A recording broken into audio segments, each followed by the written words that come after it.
Hey, folks, my guest today is Nick Focio. He is the chairman and founder of FIBO, a health toolbox SaaS app used globally by chronic condition patients to help make life a little easier. After attaining his biochemistry degree, he worked in several positions and is the CEO of Fomat Medical Research in addition to his role at FIBO. Nick, you ready to take us to the top? Let's do it. All right. So if people want to follow along, it's FIBO, F-E-B-O health.com. Tell me who's paying for this product. How are they using it? Right now, it's entirely there's no revenue. We're not looking to make any money on it for about the next 2 to 3 years. It's entirely going to be funded for growth at this point. Okay, so how are you paying bills? Have you raised a bunch of capital or what? Yeah, we've been raising. We just finished our safe round. We oversubscribed it actually, so we're pretty excited about that. How much did you raise? It was 160,000. Safe round one at $4 million valuation, and that will take us to roughly about end of June, and then we're looking to raise safe round two. Our projection value at that point will be about 8 million.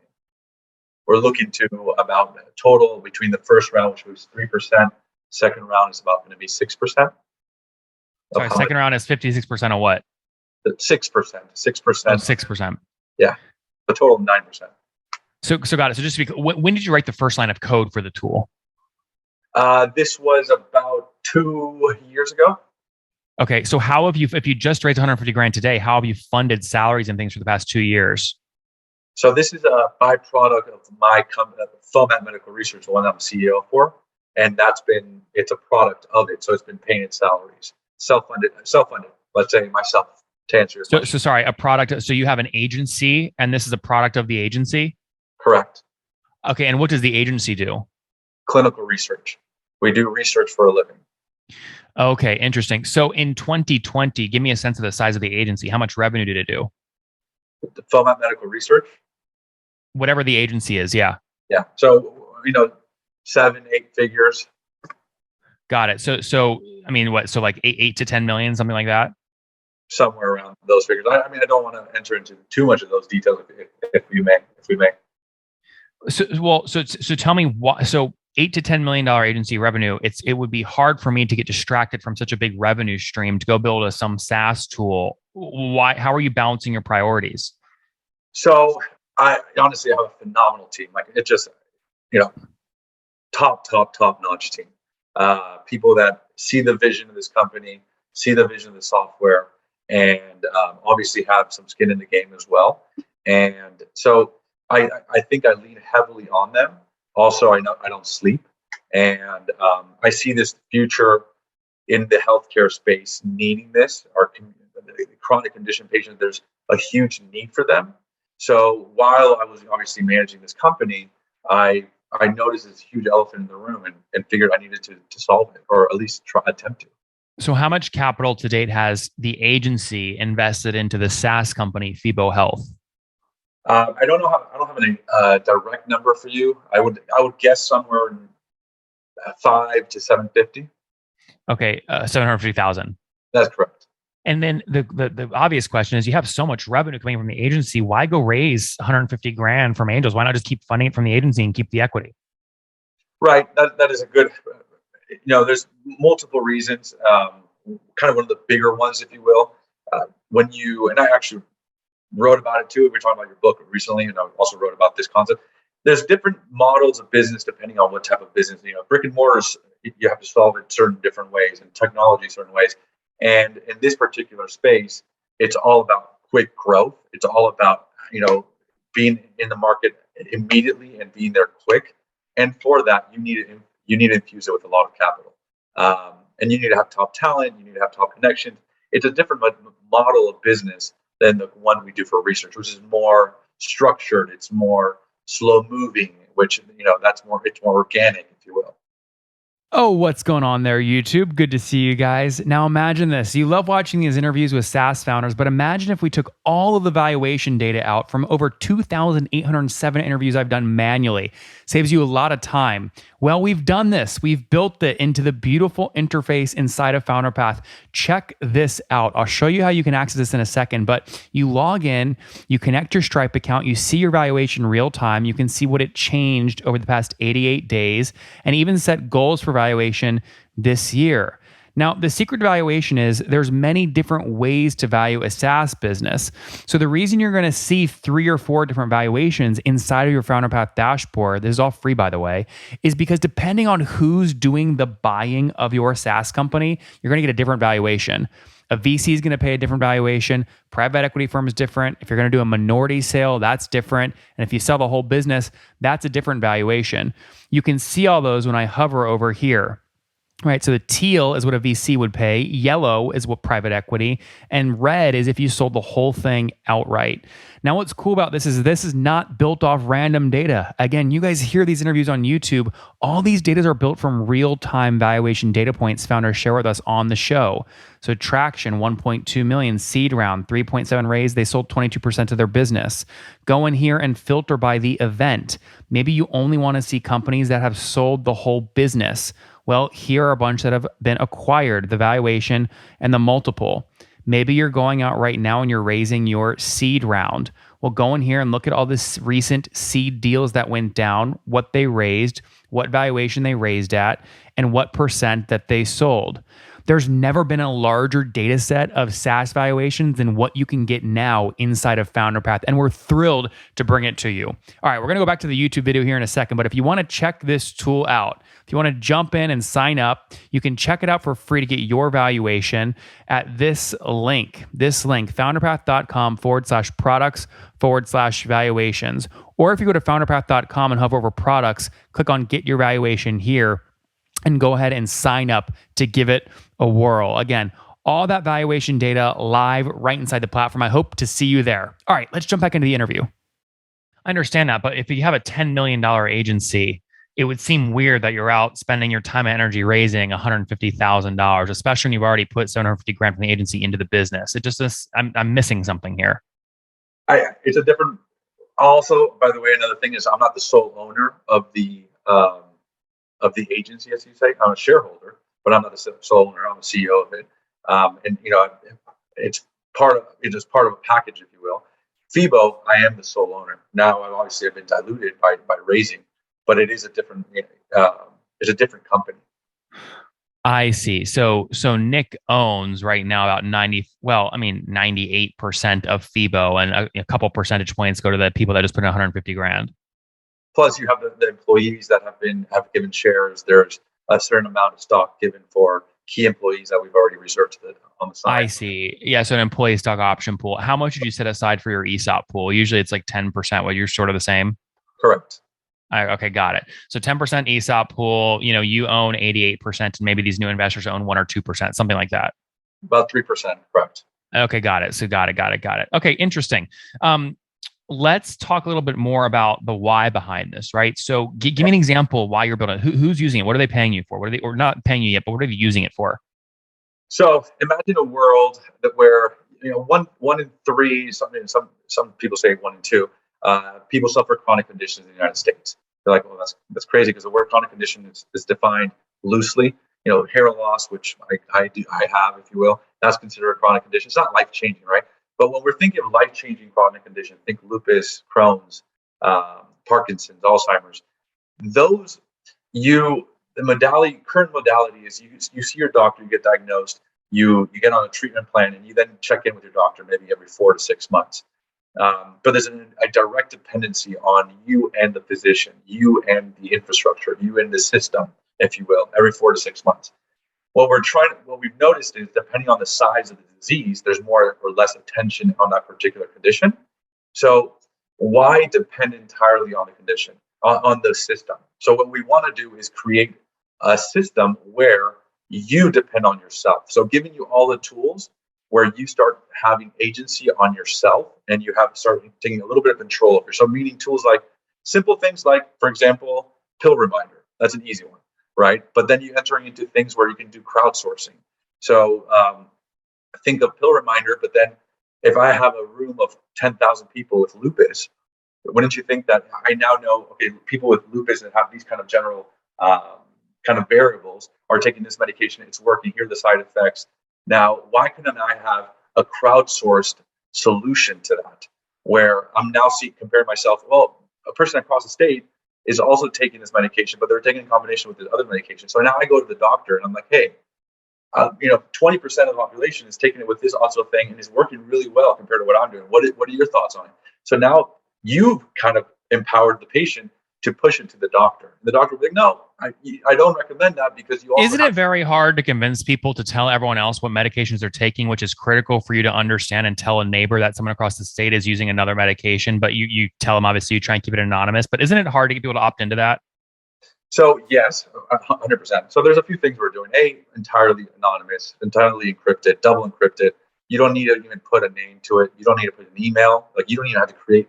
You can have it be entirely fake, or you can put a wall, like you can put a different picture. We don't request any information from you. It's entirely anonymous and double encrypted. So that's kind of to help that part. But also, there's multiple ways. So you're saying that one of them is the medication, which you just said, which we're just talking about better yet. But there's other things like symptom tracker. So you put your symptoms, right? So let's say you have fibromyalgia, and let's say you woke up with headaches, or you're waking up with different bloated, and you start tracking your symptoms. If we're comparing patients with Crohn's with these symptoms and across the states, the same thing, we can now compare variables. So it's a lot of crowdsourcing with your own intel being put in. I know. So, I'm just saying you have a very, very serious chicken and egg problem here. I mean, I just bought an Apple Watch, and despite the fact that it can give me my ECG, my heart rate, to my steps, my like everything, I'm not wearing it right now because I find it annoying. And I still don't know if I want to give Apple all of my information. I can guarantee you Apple's security is tighter than yours because their dev team is infinitely bigger. So I just think, I mean, how do you get people to sign up for this? So again, yes, you're absolutely right, and we're right now about 14,000 downloads and growing. We just opened up the App Store June of 2021, so we're about a year and 2 months into it. Sorry, anyway, I'm a little bit off on my numbers there. A year and 7 months into it, but we just closed the round, so we're now officially up until that point. It's been entirely organic. The reason why is that we have multiple tools. And each tool, like for example, I don't use all of them. I only use like one of the easiest ones, which I think most people can get behind of, is our news tool. So let's say you have lupus, and Japan recently approved a drug for the treatment of lupus. That drug is not approved in the United States. That article, this is a patent pending algorithm, that article is being translated to English and it's getting pushed to you in real time. So you get to read it and you tell the doctor about that article. So you can like immediate news feed on all things lupus from a validated source. And those are easy. Just like you're following CNN every morning, you follow your news feed on whatever condition you have, and it gets pushed to you. You read whatever you want. You don't read whatever you don't want. And then you can comment on it if you want. So that's a generally easy topic to do. And that's where we've seen that's one of our flagship tools, if you will. And again, there's a crowdsourcing concept to that as well. I mean, doesn't Apple just kill you, or any watch just kill you in a year? So not really. So Garmin, for example, Garmin reached out to us for a partnership. So if you have Garmin, you can integrate it to our app, and it pulls that information to like pre-fill some of the information. In our tool for the news, for example, our steering committee says it's articles they can't find on Google. Yeah, sure, you can find it on Google, by the way. I'm not saying you can, but you'll have to go like page 17 to find it. It's published by Harvard or whatever. Those are not going to be high targeted words. It's going to be more so like maybe something that Google thinks is more important for you to read. I'm just saying, Nick, I am not seeing a clear moat here of something that's so unique to your experience, your background, that you can accurately and predictably like defend against Apple just adding a little thread in the Apple Watch health app that says, oh, you told us you have lupus. Here is the Japanese, like here's a Google Alerts little system for lupus. I don't see an advantage that you have over everybody else. I guess my clearest advantage is it's a market focus, if you will. Apple, for them to move the needle, they have to focus on a larger audience. And we are not focused on a larger audience. Like, you're not my customer. I don't know whether or not I'm assuming here, but our customers are the chronic condition patients, which are like life-changing diseases. We're doing tools that are very specific to that particular condition. Like, I for see. example, I see. yeah, who Okay. and blog, for example. Okay. You'll So never. how do you obviously one day you have to make money on this, otherwise you're going to sell your whole company to VCs and have nothing left, right? So how do you make money from this? So in 2 to 3 years, we'll start opening it up. We're looking to get to a minimum threshold of about 100,000 users. And at that point, when you How have, many downloads last month? I don't have that data. I do know that we had last week, so I can kind of extrapolate, if you will, about 200 downloads, so about 800, if you will, probably. We're just as of yesterday turned on the engine to be paid advertisement. So we do expect a pretty large uptick on downloads. How much do you think you're going to spend to get one new download? We're spending about the national average is 280. We're right now at like 170 something. So what's the sample size though to get the 170 number? How much of your 150 that you just raised have you already spent to test ads? Zero. Of the money that we've raised, we haven't spent any money yet. That were launched as of yesterday, to February 1st is when. Okay, so you don't know what your CAC is yet. You're guessing, but you're going to try and figure that out. That we've been doing it, but through FOMAD, if you will. We've been spending. Through what? FOMAD is the parent company, the agency, as you call it. I see. Got it. So how much have you spent via FOMAD driving downloads of the app? I would say somewhere around maybe $10,000, $20,000 worth of advertising. Okay, got it. Is that included in the 750 the agency has put into the business? Yeah, that is correct. And you didn't mention the agency on the cap table earlier. So why the agency put 750K into the app if they don't own any equity? They do own equity. They do own some equity. I imagine it's a fairly big chunk of equity, right? If they put in 750K. It is a percent. It's not substantial, but it is. And as you also have to remember, is I'm also part owner of the agency, so it's part of my bonus structure, if you will. Instead of receiving an extra bonus, I receive more shares of it, if you will. I opted out of bonus to get more shares of FIBO. I opted out of the bonus to get more shares of FIBO. So you told me earlier, right now, there's an ESOP pool of 10%, investors own 3%, and you own 87%. That's 100%. So I don't know where there's room left for the agency to own anything. So I don't own 87, I own 82. The agency owns 5%. I see. So you basically were able to get the agency to commit to 750 grand for 5% of the business. That's correct. Over a period of 2 and 3 years. I see. Interesting. Very cool. Well, kudos to you for jumping out, using agency to learn and launching your own thing where you have way more equity upside. I hope you can get it to market and generate revenue, and congrats on closing the seed. We're out of time though. So let's wrap up here with the famous 5. Number 1, favorite book. My favorite book. Sure. That's a hard. I'm one that I'm reading right now. It's about VR technology and healthcare space. Things are really Number 2, is there a CEO you're following or studying?